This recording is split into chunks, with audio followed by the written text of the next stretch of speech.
তো ভিডিও বানাবো তার জন্য একটা শাড়ি পরে নিয়েছি, হলুদ কালারের একটা শাড়ি। আর আমার মেয়ে ঘুমিয়ে গেছে, ঘুমিয়ে গেলে আমি শান্তিতে ভিডিও করতে পারি। তো ভিডিওর জন্য এখন হচ্ছে রেডি। তো এর আগে ওই শাড়ি পরে ভিডিও দিয়েছে। শাড়িটা কালারটা কিন্তু খুব সুন্দর, আমাকে সুন্দর লাগে, কিন্তু মোবাইলে অতটাও কালারটা ঠিকঠাক মতো আসছে না। অ্যাকচুয়ালি কালারটা হালকা কালার দেখাচ্ছে, কিন্তু কালারটা টকটকা কালার।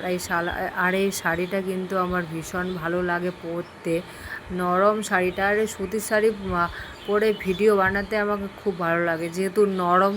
আর শাড়িগুলো মানে যেরকমভাবে রাখবো সেরকমভাবেই থাকবে।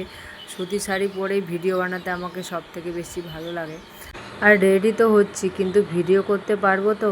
কারণ ঝিরিঝিরি বৃষ্টি তো থামতেই চায় না।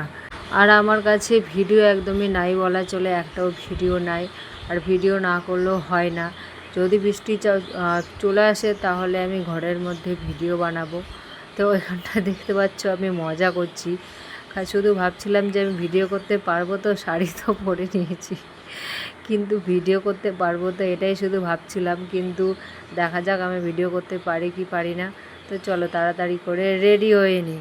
আর এইদিকে দেখো রেডি হয়ে গিয়েছি। সিম্পলভাবে আমি রেডি হই, মানে খুব হাবিজাবি জিনিস পরতে আমার ভালো লাগে না। আমার সাজার অনেক রকম জিনিস আছে, কিন্তু আমাকে সাজতে অতটাও ভালো লাগে না। আর এই যে মাথার মুটুকটা, এই মুটুকটাও মানে ভিডিও করার জন্যই আমি রেখেছিলাম অন্য জায়গায়, কিন্তু আমার মেয়ে তো একটা জিনিসও ঠিকঠাক মতো আমার রাখে না। তো যখন রৌদ্র উঠবে, ভালো একটা দিন হবে, তারপরে এই মুটুকটা মাথার মধ্যে দিয়ে ভিডিও বানাবো। তো আরও কয়েকটা জিনিস লাগবে, সেগুলো জিনিস আমার কাছে আপাতত নেই, আমি নিয়ে আসবো পরে। আর একটা কথা বলি, যেহেতু কালকে গিয়েছে বর বিয়ে করতে, আর এখানটায় সন্ধ্যাবেলার দিকে বউকে নিয়ে আসবে, এখনও অবধি নিয়ে আসেনি। সন্ধ্যাবেলা বউকে নিয়ে ঢুকবে, তো তাড়াতাড়ি ঝটপট ভিডিও করে নিই, তারপরে বউকে যাব দেখতে। আর অবশ্যই ভিডিও দিব। আর কালকে রয়েছে বউ ভাত, তো কালকের তো ভিডিও দিব। আর আজকে যখন বউ দেখতে যাব আজকেরও ভিডিও দেবো। অবশ্যই আমি দেখলে তোমাদেরকে দেখাবো না? অবশ্যই দেখাবো, তোমরাও দেখবে। তো ঝটপট ভিডিও বানিয়ে নিব, তারপরে বরকে দেখে আসবো, যে নতুন বউকে যে নিয়ে আসলো দেখে আসবো। তারপরেই আজকে রাত্রের খাবার তৈরি করব, ঠিক না? তো দেখা যাক কি হয়। রাত্রের খাওয়ার আগে হয়তো তৈরি করে নিতে পারি, আর না হলে বর দেখে এসে রাত্রের খাবার তৈরি করব। আর এইদিকে দেখো বাইরে কতটা আলো, দেখো তো।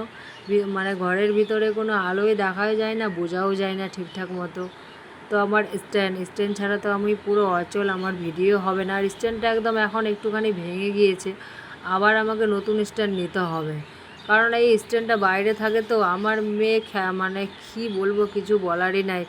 স্ট্যান্ডটা দিয়ে ঝাঁকায়, মানে আম ঝাঁকাচ্ছে এরকম একটা ব্যাপার। স্ট্যান্ডটা ভেঙে দিয়েছে, আমার নতুন একটা স্ট্যান্ড নিতে হবে।